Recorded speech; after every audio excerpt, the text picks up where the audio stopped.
Hi, everybody. I'm Darren Kramer. Welcome back to our primary night coverage here on WTNH.com. I'm Ann Nyberg. Numbers are starting to come in now, and we're getting some big news about an upset in New Haven. Justin Elicker has defeated New Haven Mayor Tony Harp in New Haven's Democratic primary. Let's get right out to George Colley. George. Yeah, we are here at Tony Harp's headquarters at 50 on Fitch, and the music's still going. The food isn't even gone yet, but certainly the mood in this room is deflated compared to where it was just a half hour ago when we came on. We have heard very early on, we don't know the official numbers yet, but I'm hearing from multiple Democratic Town Committee members, you're looking at about a 2,000 vote difference, around 11,000 votes total maybe in this entire race, but about a 2,000 vote difference now with about 500 absentee ballots left to go. We are hearing from the Harp campaign. It is expected that she will be making a speech here in the next couple minutes. Now, obviously, anybody who's followed primary nights before or election nights know that a couple minutes could be anywhere within 3 minutes to 3 hours. But the big question that we have for Tony Harp now is, will she move on? Will she continue on to the general election? That's something obviously we expect that she will be answering when she takes the podium here at this at her headquarter party, and we expect at some point in the next few minutes. But certainly a big upset. Not a total surprise to those who've been following this race over the last week or two. As I even came into this headquarters with all of Tony Harp's supporters here, they were really a little bit timid, saying, it's going to be a close race, it's going to be razor thin. It wasn't that confidence that you often get from supporters when they walk into where if they feel a candidate is going to win this race hands down. So Justin Elicker, it was a rematch of that 2013 race between the two of them that was close then. Tony Harp getting about 54% then. Justin Elicker, a huge win here. And so we should hear much more from Tony Harp in the next few minutes. We expect she'll be making a speech to her supporters here. We'll certainly be covering it. But for now, back to you. I'm live in New Haven. George Colley, News 8. All right, George, thank you very much. Now let's get out to Justin Elicker headquarters. The mood there should be pretty good. Let's check in with Samaya Hernandez, who's there. Samaya. The mood here absolutely is good, Ann and Darren. I have to tell you, so it was about 15 minutes ago that folks started shouting here, "We are winners." Now, I just spoke to Elicker's campaign manager just a few minutes ago. He is here, but he's waiting for the candidate to arrive. They don't want to come in until the candidate is here. This is a really special night for him, he said. So they're waiting to officially confirm this, but he did say unofficially that they have been in contact with Mayor Harp's campaign. Now, I'm just going to step out of the way here so that you can see a little bit about what it's like here in this room, the energy. People are just eagerly waiting for the candidate. It's almost as if people anticipated this upset tonight. I actually want to bring in one of Elicker's supporters here. Mark, correct? Yeah, Marcus Griffin. Marcus Griffin. Tell me about how you got involved in this campaign and why this is a candidate that you supported. It's about change. It was about change. I mean, we got tired of the same stuff and the fact that, hey, it's what the people wanted. You know what I mean? Neighborhoods were not getting looked at. Neighborhoods are getting overlooked. And education. Every child in New Haven should have a good education, and every man and woman should have a good employment status of getting jobs. Our folks were not getting a job. So you know what? People got tired and said, hey, enough is enough. We got to take back our city. Did you expect this upset tonight? Is this a surprise for you? A totally different ball game compared to what 6 years ago. I did not expect this. I'm going to be honest. I did not expect this, but I'm happy. Thank you. Thank you. All right, guys, I'm going to send it back to you. All right, let's go to George Colley. Mayor of New Haven is about to speak. Let's listen in. George.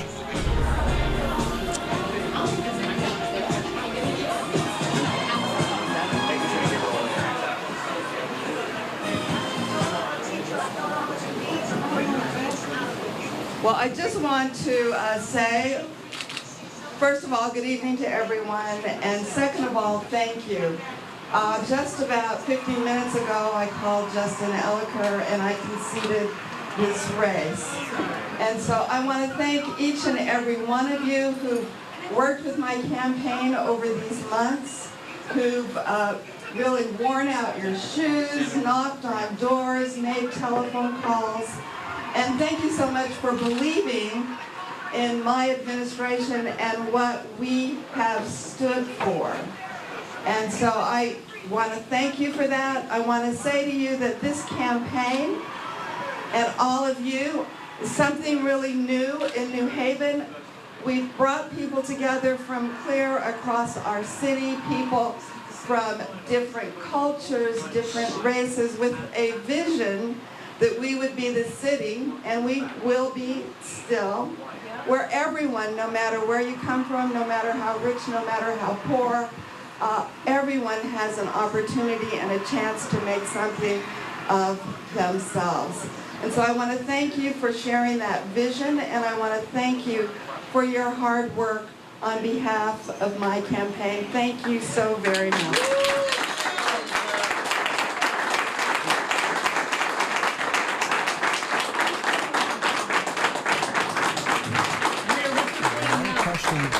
Hold on, John. Hang on. The one question we have not answered yet, and hopefully George will get, is will the mayor run in the general election? George is probably going to run and grab her right now as they speak, but you see the mayor moving on out of the room there with her folks.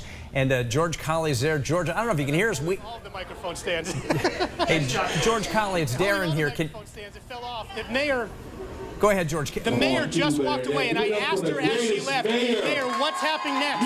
Are you planning on running in the general election? She says, we'll let you know. She did not answer that yet to us at this time. She gave that speech thanking supporters. As she walked away off the microphone, I asked if she was planning on running the general election, and she said she will let us know. So as I put these microphones stand back for all of the other media, I will now send it back to you, Darren, and we're going to try to keep getting that answer from the campaign folks. All right, George. Darren, you talked to her earlier, and she talked about the general election. What did she say? So I talked to the mayor the other day, and what she said was that the paperwork was in line, that if she does want to run in the general election, she has that ability to run under another party. So that is not the issue. She can. The question is, will she? Here are the latest numbers we have now in the New Haven mayoral race and the Democratic primary. Here you see the numbers, about 2,000 votes separating the two. Justin Elliker at 58% with 6,825 votes. Tony Harp 41% at 4,841. That is a bigger margin than it was in the general election in 2013. And that one, Elliker lost by about 1,900 votes. So a similar margin, but a complete flip in this primary election some years later. Be interesting to see what she says tomorrow. Maybe take the night to think about what she wants to do. Yeah, okay, we're waiting for Justin Elliker too. In the meantime, let's go to Hartford now. Early results showing Luke Bronin picking up wins in a number of districts there. Let's head out to News 8's chief political correspondent Mark Davis at Bronin headquarters in Hartford. Mark. Hi, Ann and Darren, and good evening once again from the Polish National Home here in Hartford, which tonight is Bronin headquarters. This is the same place where Bronin declared victory 4 years ago this week, and we expect that to happen again tonight. He's well on his way. He has won all of the south side of the city except for one district. He has won all, and 4 of those south end districts he has won by very impressive margins. We got numbers from one west end district where he beat Eddie Perez by a margin of 10-1. So he appears to be on his way to a victory. Now, we were told earlier that he would be expected to address this crowd here at about 10. That was their plan earlier, but the numbers are looking quite good for Luke Bronin to win the primary here in Hartford. Again, none of these numbers is official, but that's what we're getting from sources within the campaign. Live at Bronin headquarters, Mark Davis, News 8. All right, Mark, thank you very much. Eddie Perez, even so, looking to be the comeback kid in Hartford. Perez was mayor of Hartford for 9 years before resigning in 2010 when he was convicted for his role in a corruption scandal. Yeah, during this campaign, he talked about his passion for the city of Hartford, trying to win hearts back after what happened. News 8's Bob Wilson is at Perez headquarters tonight with more. Bob. Yeah, and you know what? We saw a grassroots campaign launched by former Mayor Eddie Perez. He was out in the streets going door to door talking to people, and he said he was well received. He believes people have forgiven and moved on. That's why he wanted to run again, because he got such good positive feedback from the community, and now a lot of people kind of coming in, moving in. There's a momentum building here and energy. However, there's just cautious right now. We haven't seen a lot of the numbers here. They don't have them up. Eddie Perez is not here himself. He should be here in a little bit. We're told maybe a half hour or so. We'll have to wait and see how that works. But right now, his supporters coming here, and they're very excited because they worked with him on a street-by-street, door-by-door campaign, trying to make change. They still believe a lot of change is needed in Hartford. And it's just an interesting energy level starting from the bottom and rising up. And he believes that's where the change needs to come from the neighborhoods. And so we'll keep a close eye on that as the numbers continue to roll in here. And as soon as we see former Mayor Perez, we will be here for you. I'm Bob Wilson reporting live in Hartford. News 8, back to you guys. All right, Bob Wilson reporting live for us. A lot to watch tonight. Let's go and talk to Tom Dudchek, our Capitol Report guys, some of the gang back there. A lot to digest here tonight, Tom.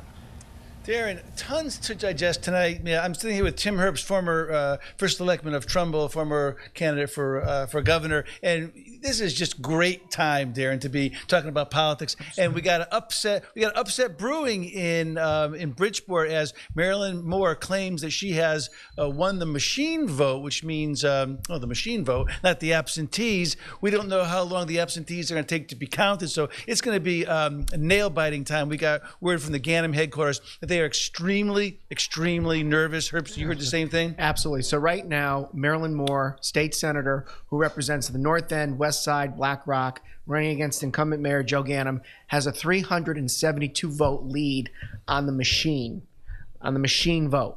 There are 1,300 absentee ballots that are being currently counted. 100 probably would be disqualified. Just, figure that in, round them out. Disqualified. If Mayor Ganem secures 500 votes on the absentee ballots, he could squeak it out. So this is going to come down to the absentee ballots. This is a very tight race. Historically, though, when you look back on mayoral primaries, when you go back to the 2003 primary between John Fabrizi and Chris Caruso, very similar situation where I'm shocked to find the absentee ballots are deciding races in Bridgeport. The absentee ballots. Oh, what's this over here? Oh, it's another bag of absentees. Well, as you remember in 2010, yes, I was in the belly of the beast. You were still counting them, right? I know, it was crazy. The best is you see duffel bags. Yes, yeah. Oh, missing duffel bags and lost duffel bags.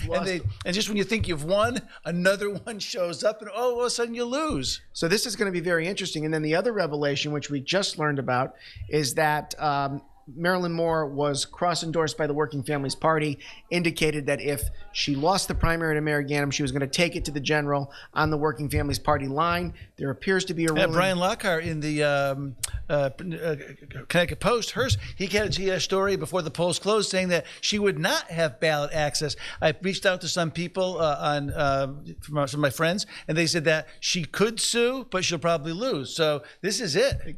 Expect a very close nail-biter tonight in Bridgeport. It's going to come down to the absentees. And it's close. And so you've been through this before. When does automatic recount come in? Is the Secretary of State, in speeding down 91 to get to Bridgeport?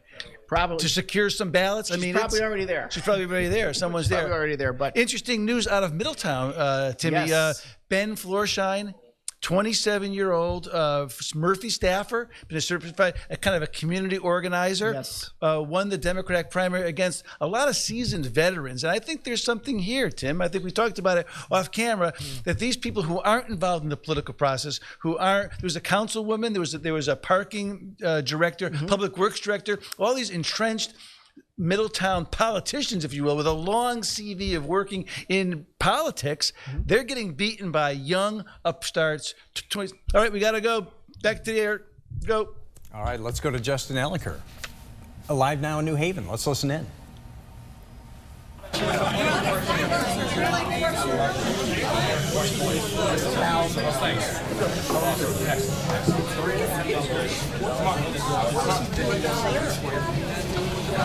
on.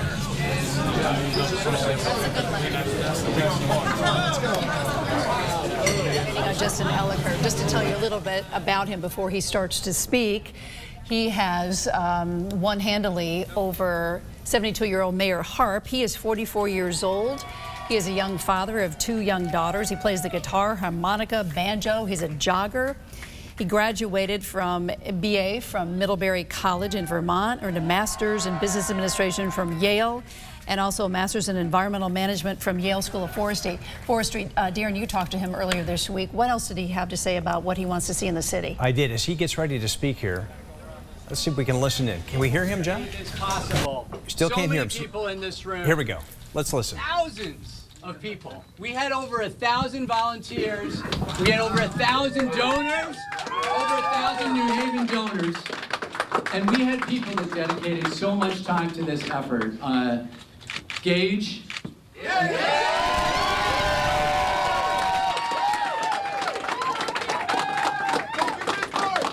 Gage led the charge and helped our team make this happen. And when I was breathing down his neck, and when we were standing side by side, working with people that came into the office and gave us some surprises, you always held your cool, and I could always rely on you. And thank you so much, Gage. And the rest of our team, Kevin, Dominique, Aaron, Caroline, and anyone that's interacted with our campaign has interacted with these folks. There are so many people that donated to this campaign. Big donors, meaning $390 only. And many, many small donors, and as you all know, the importance of hundreds and hundreds of people, over 1,000 New Haven donors, is what a lot of the spirit of this campaign is about. So I want to thank you for your financial contribution that made this happen.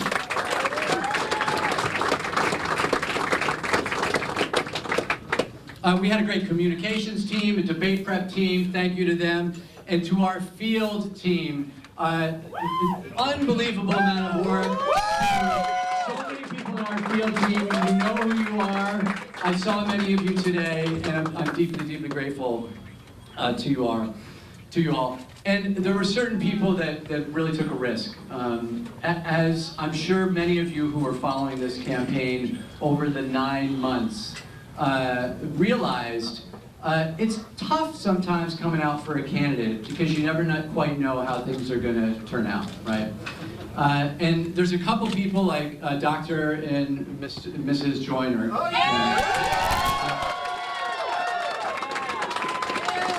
They took a risk. There's older people like Steve Winter, Daryl Brackeen, Anna Festa, that took a risk. Abby Roth that took a risk. There are people like Nicole Jefferson and the Jefferson family that took a risk. Jaywan Carter that took a risk. And I'm deeply, deeply indebted to you. Chief Casanova that took a risk. I'm deeply indebted to you because not everyone has the courage to step out and say that this is a campaign that is right for the city. The most unsung heroes are the treasurer's team, and you have no idea how unsung they are. Laura Stone and Donnie and Melanie, thank you so much for very, very late nights and anxiety. And to be clear, we have submitted multiple SEC complaints to the HARP campaign over the months because they had a lot of errors. And we had none.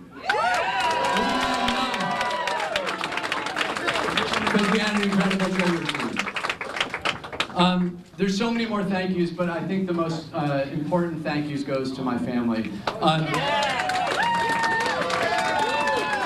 want to thank my mom and dad and sister for all their support over many, many years. And of course, Natalie. Natalie has put up with a lot. And I was saying before I came here, I really don't want to cry in front of people. And she said, it's okay if you cry. But I said, well, I really just don't want to weep in front of people. And so I don't think I'm going to do that. But Natalie's put up with a lot. And you've seen a lot of that in the press. But what you haven't seen is the late nights, the stress of the campaign, the amount of work that Natalie has put into our family when I couldn't always be there, and I'm so touched to have such a wonderful wife, such an intelligent wife, and such a supportive wife. And so please, please, please cheer for my wife Natalie Ellen.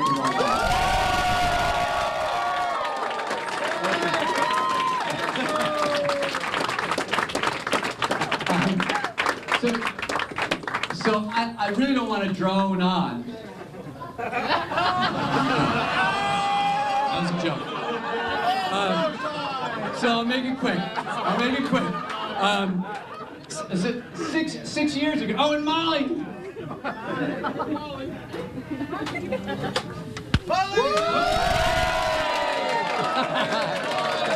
Molly kept asking, Daddy, did you get enough votes? Did you get enough votes?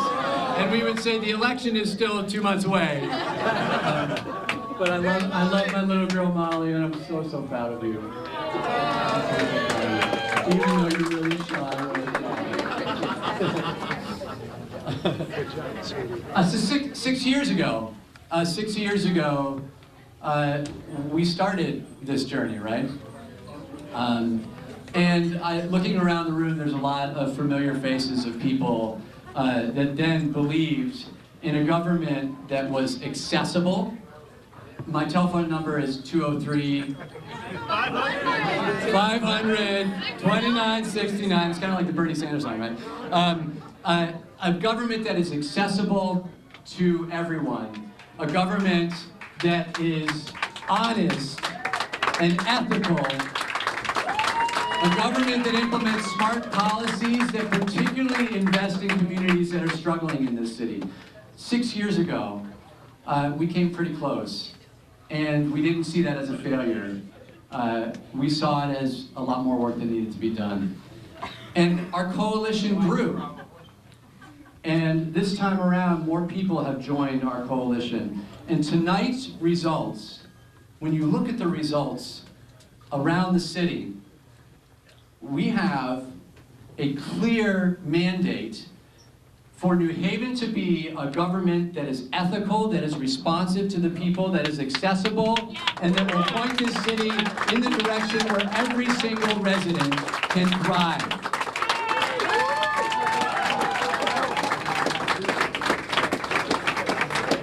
Now is the time for everyone in this room to reach out to the other campaign.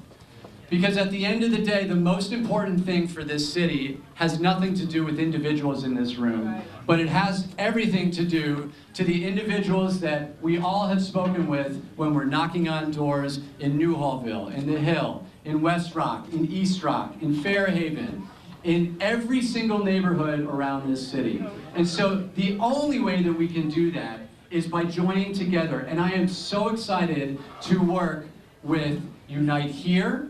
I'm excited to work with the Board of Alders. I'm excited to work with our delegation and every single person in this city that is interested in moving it forward. Thank you, everyone, so much for being here tonight. Let's have a great night. And now the work begins. Thank you.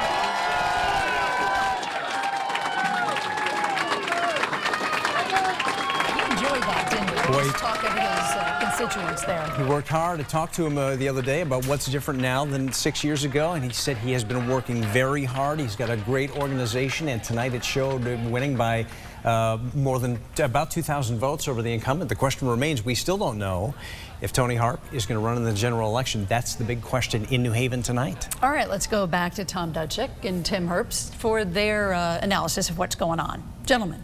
Yeah, thanks, Darren. Well, hey, you know, working the phones in the breaks. It's a good thing you guys give us some time to come here to work the phones. And just as we said, they're finding absentee ballots for the Ganim campaign. It looks like the Ganim campaign is pulling away right now with the absentee ballots. Just got an email from a friend saying it's kind of gloom and doom at the Maryland Moore headquarters, as what usually happens in Bridgeport happens in Bridgeport. The absentee ballot operation is key in that city, Tim. Absolutely. You know, I know both Maryland and Joe. Obviously, I served with Joe when I was first selectman, and Maryland was the state senator for Trumbull. For Trumbull, yeah. They're both very hardworking candidates. They're both the type of candidates that will go and put the extra mile in, but you're absolutely right. In a city like Bridgeport, it almost always comes down to the absentees in a very close race. And I will say this, in a Bridgeport race with ground game on the absentees, never underestimate Mario Testa and his political organization within the Bridgeport Democratic Town Committee. They work it. They start early. They start often. real early. They start real early, and they work it very, very hard. And it clearly made the difference tonight. If the mayor pulls it off tonight, it's going to be because of the absence. They make multiple voter contacts. They make sure you get your AB. They make sure you fill it out. You know, they don't watch you fill it out, obviously. And they make sure you get it in. And if you don't get it in, they call you back and say, we haven't received your absentee ballot. Where is it? And they really, really work it. And now it shows where that is. That's the blocking and tackling of politics, Timmy. And too often we talk about Twitter and Facebook and social media and advertising, but it really gets down to the knocking on doors and getting the ballots. And Marilyn Moore won the machines. She did. She won the machines. But you know what? This is part of a bigger problem.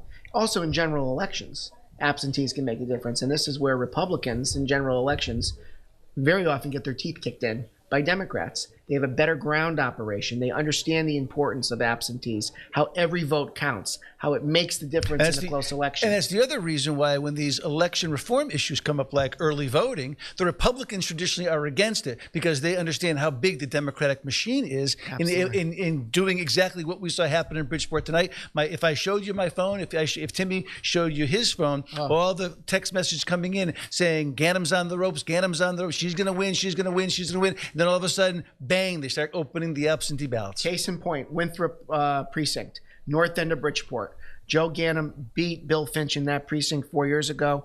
4 years later, Marilyn Moore wins Winthrop. She drives up the numbers in Black Rock. She drives up the numbers in her Senate district big time. I might also note that was Bill Finch's Senate district before he became the mayor. So when we saw all those numbers surging, we thought it would be tough for Mayor Ganem to make that up on the east side. But clearly we know where he made it up. He made it up in the absentee ballots. We listened to Justin Elicker, and you and I have both been on the winning and losing side of campaigns, and as candidates. Me many years ago, and of course my time with Weicker. You more recently when you ran for governor. There is nothing better than winning. And when you're Justin Elicker, and when you're up there with your family, and you're surrounded by your friends and your supporters, and it's tough to be the candidate and have your guy and feel the slings and arrows every single day of people who want to basically beat your brains in, and then to win, there is nothing like that, Timmy. There isn't. I remember 10 years ago when I beat Ray Baldwin in Trumbull. I was 29 years old. It was a tough campaign. He was a tough opponent, but I'll never forget that feeling of walking into my election night party and realizing that all that hard work had produced a win. So my hat's off to him tonight. Yeah, I think our friend George Colley is standing by. John, is he? All right, let's bring him in. When you talk about the other side of that, I'm listening to you and Tim talk about this, about there's nothing better than winning. And then you see the other side, which is we just saw here a few minutes ago with Mayor Tony Harp. I think state senate since 1991, and alderman before that, has served decades here in New Haven. And tonight, losing by a couple thousand votes, it looks like. And she's standing up there alone. No family around her, no supporters around her. So you really do see how politics can work sometime. The people here, it's weird. The music's still going. The food's still going. Everybody's still kind of mingling and talking. It wasn't like they just filed out after. I'm not sure that for the Democratic insiders here in New Haven that this was all that much of a surprise today. I mean, that's the one thing that I was really surprised by over the last week as I got more, the last couple of weeks, I got more and more into this campaign, is that people were talking about Justin Elicker basically as the front runner. And as I spoke to some people here today, they were saying, we really think Tony closed the gap here over the last week or two, and that her machine is going to be able to get out the vote and win this. So I think that they were looking at this as Elicker having been ahead for weeks. At least that's how they're framing it.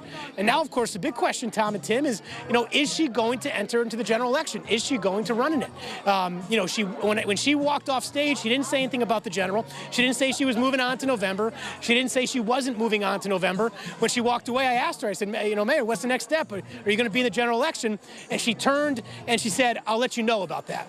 And so that's a question I think a lot of people are going to be asking her tomorrow. But here at 50 on Fitch, where the mayor was having her party, still a few people in there, a lot of people mingling. She left pretty quickly, but got a deflated mood pretty much as soon as they entered the room here today. Tom and Tim.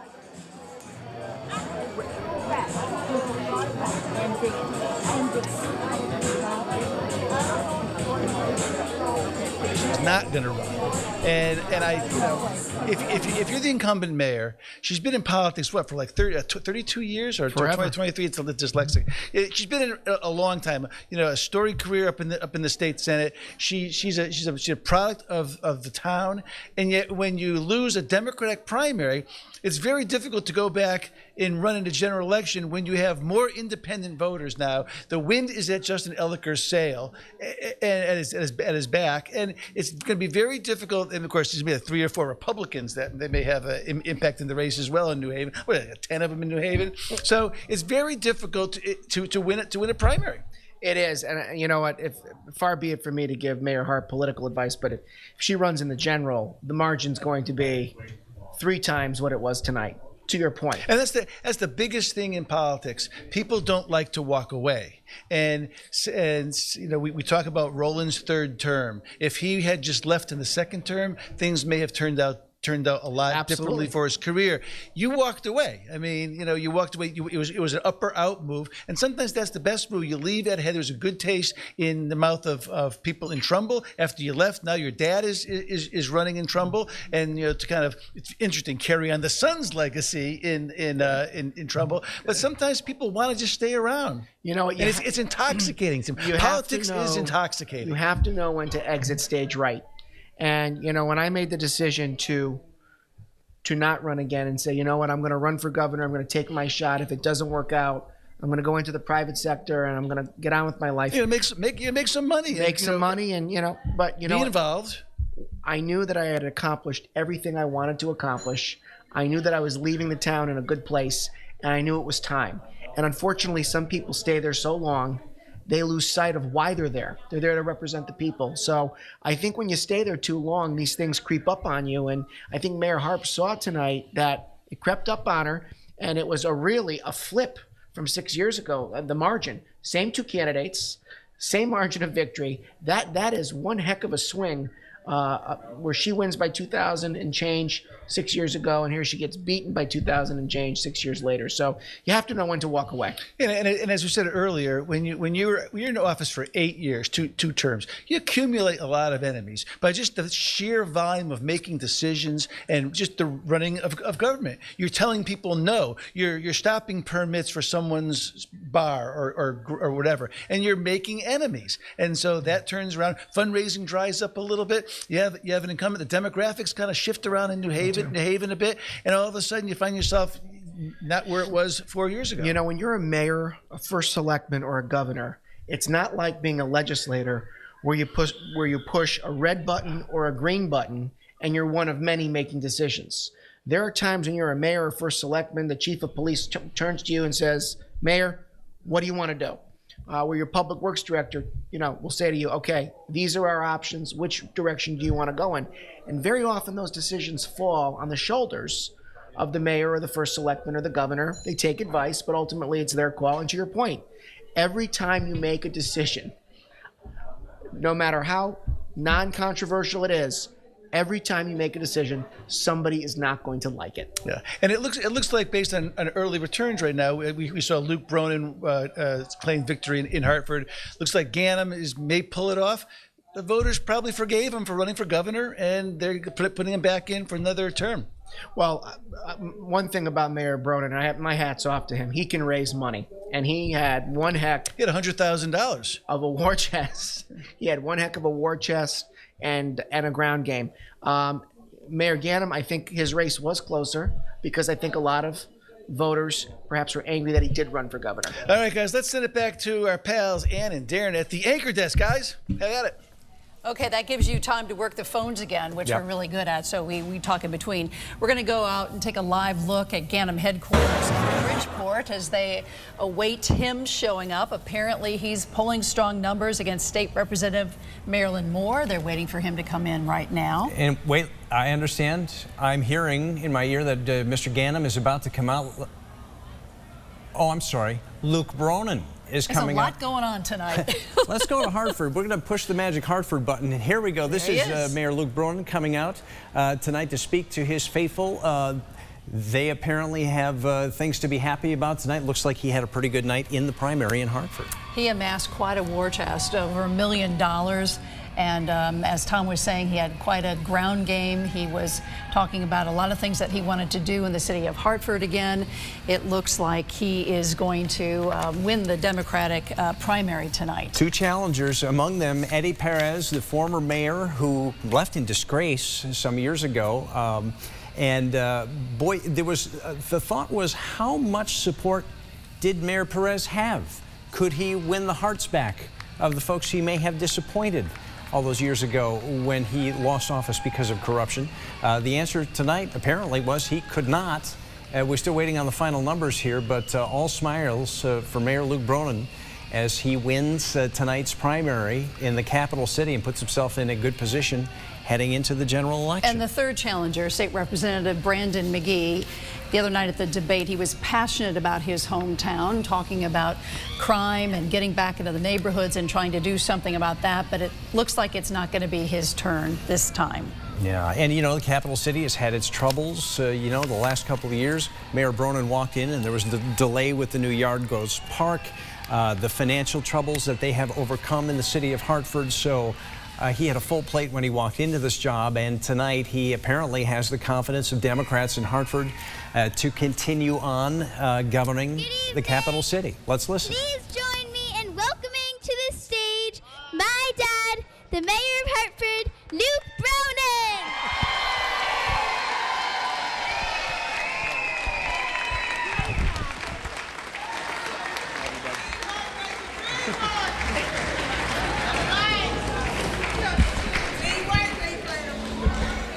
Good evening, Hartford. Thank you so much. First of all, let's hear it for this team right here. This is the Row A team. These are your Democratic nominees. We've still got work to do between now and November, and we're going to be doing it with everything we've got, and after that, we're going to be working even harder every single day for the people of Hartford. So let's give them each a round of applause. First of all, our city treasurer, Adam Cloud.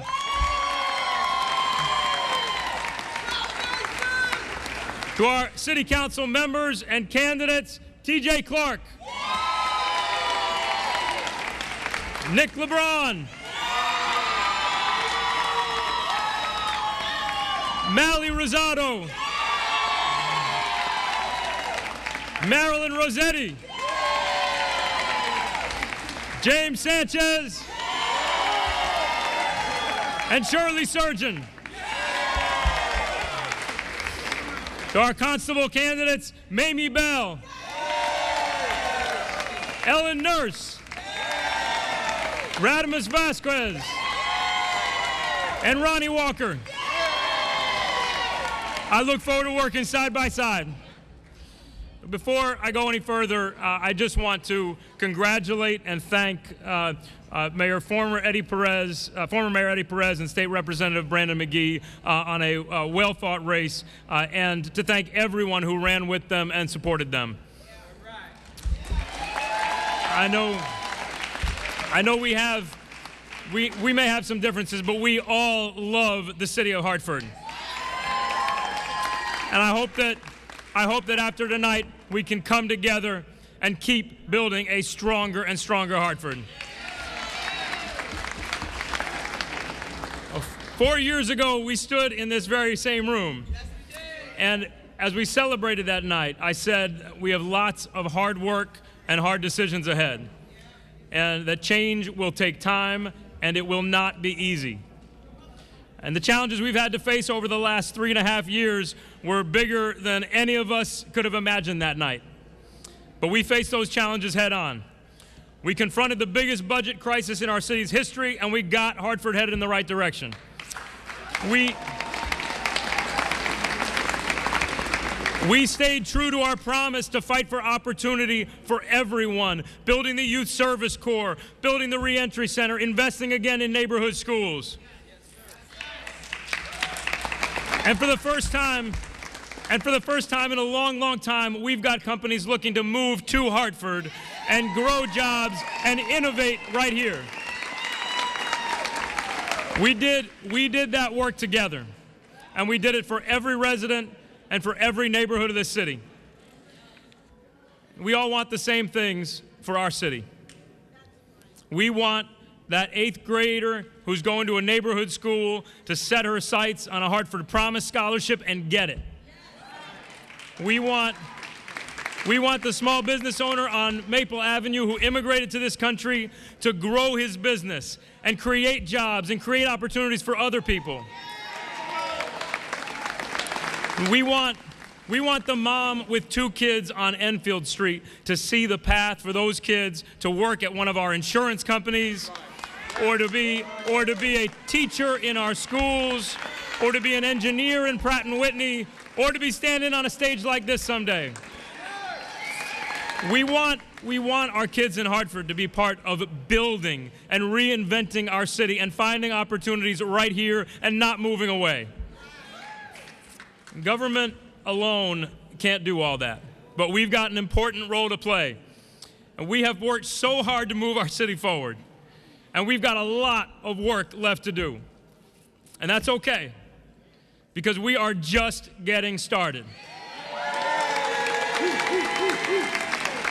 Now, throughout this campaign, I've been asked where I see Hartford in 4 years.